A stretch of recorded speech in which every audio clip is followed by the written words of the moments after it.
Imagine being born into poverty, not in a movie, not in a story, but real life. No savings, no connections, no safety net. His father was a struggling Jamaican construction worker.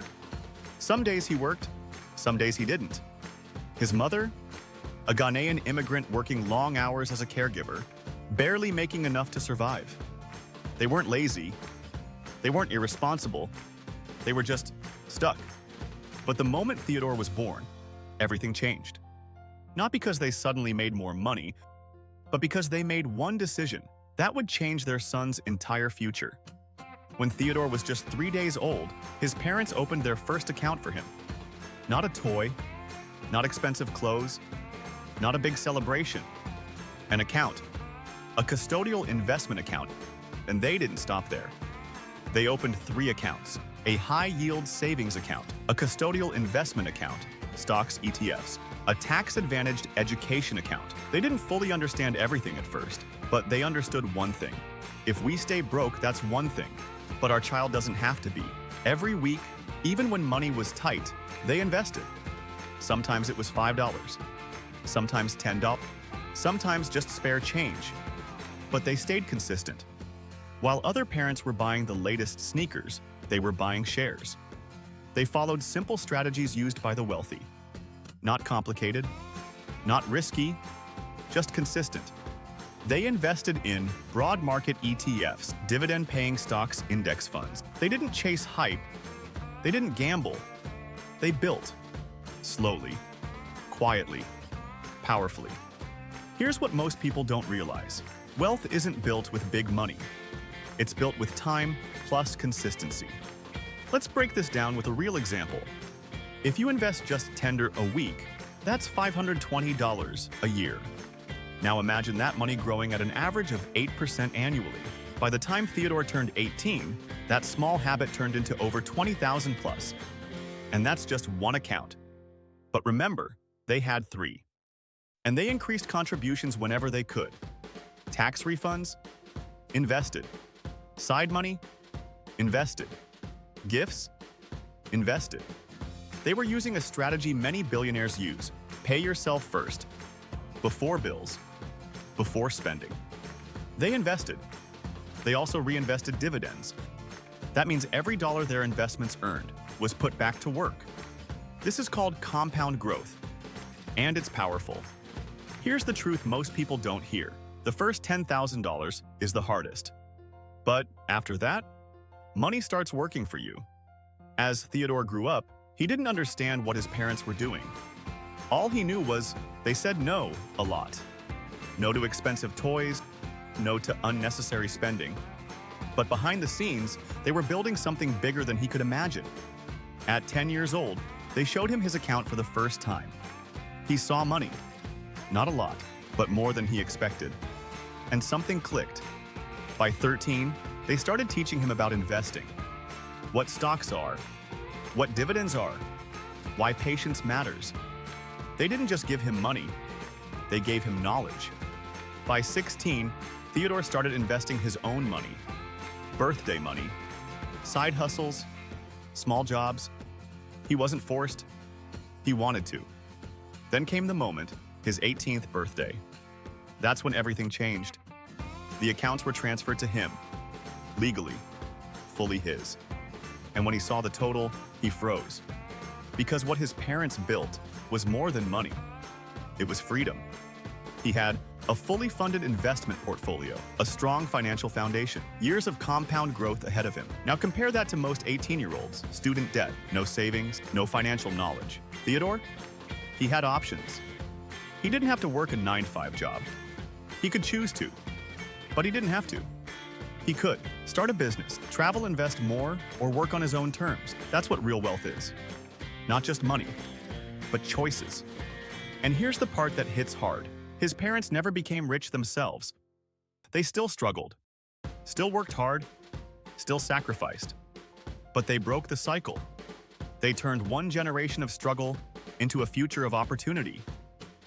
And you can do the same. Here are real strategies you can start today. If you have a child, open a custodial investment account. Platforms you can use: Fidelity, Charles Schwab, Vanguard. If you're not in the US, look for similar options in your country.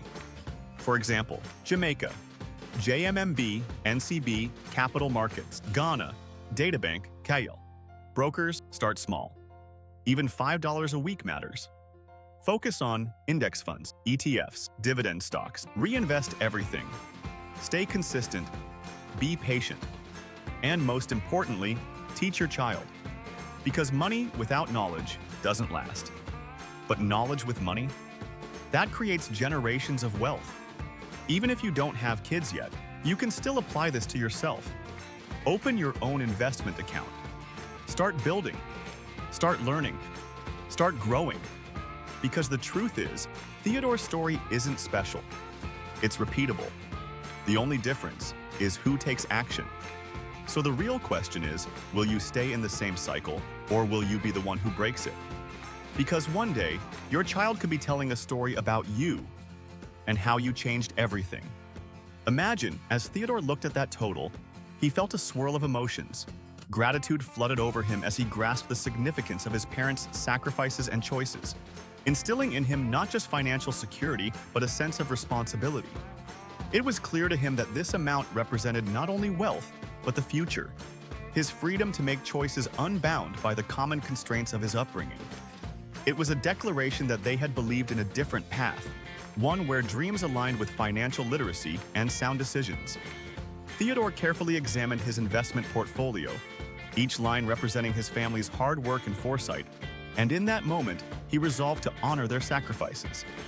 He knew he was now equipped with knowledge that many of his peers lacked, and he intended to leverage it for his future. With every investment he made, he could feel the weight of his parents' dreams resting on his shoulders, pushing him to think bigger than himself. The lessons came rushing back to him, saving, investing, and reinvesting, as he planned his next steps, determined to continue building on what they had started. This was more than just a financial balance. It was a legacy waiting to be expanded. Theodore sat down at his desk, pulling out notebooks filled with his thoughts, strategies, and insights from the investing classes he had attended.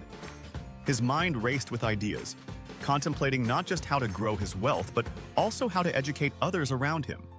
He envisioned a workshop in his community, a place where he could share his knowledge with those who had never been exposed to such opportunities. If I can inspire even one person to take control of their financial future, he thought, it would be worth it. With his passion ignited, he began drafting an outline for his first session, drawing from his own journey, the experiences of grasping the concept of money to now, standing on the precipice of financial independence. Theodore envisioned a space filled with eager faces, each person hungry for knowledge just like he had been. He would share practical strategies, starting with the basics, budgeting, saving, and the power of investing. He imagined guiding them through the digital landscape of investment platforms, showing them how small contributions could blossom over time. It's not about making a fortune overnight, he would say. It's about understanding the journey and making steady, informed choices. Each week, Theodore could see attendees returning, newfound confidence lighting up their eyes as they shared victories, no matter how small. Dreamers turned doers, he thought, reflecting on his own transformation. It was more than a workshop. It was a movement, empowering a community to redefine their futures. Theodore began to outline the workshop, jotting down topics that resonated with him, like the importance of beginning early and making compound interest a friend rather than an enemy. He wrote down stories, too, snippets from his past where every no had been a stepping stone rather than a stumbling block. Each moment of sacrifice from his parents now fueled his ambition. He envisioned a call to action at the end of the session. Let's not just break the cycle of struggle, but inspire others to do the same. He paused, glancing out the window, the sun shining brightly as if reflecting his renewed purpose. As Theodore finalized his outline, he felt a surge of determination. This was his chance to give back, a chance to bridge the gap between financial literacy and those in need. He resolved to include personal anecdotes that would resonate deeply, stories of perseverance and the transformative power of wise investments. With each word he wrote, he could feel the weight of his purpose solidifying, understanding that by sharing his journey, he could light the way for others lost in their financial struggles. This workshop would not only be a chance for others to learn, it would be a community rooted in empowerment and growth. one that echoed the legacy of his parents and their belief in new beginnings. The day of the workshop arrived, and Theodore felt a mix of excitement and nerves as he surveyed the room.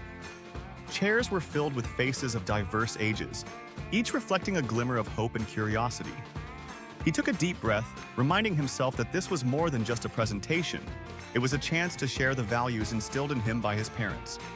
As he opened with his story, he could see the captivation in their eyes, nodding along as he recounted his journey from uncertainty to empowerment.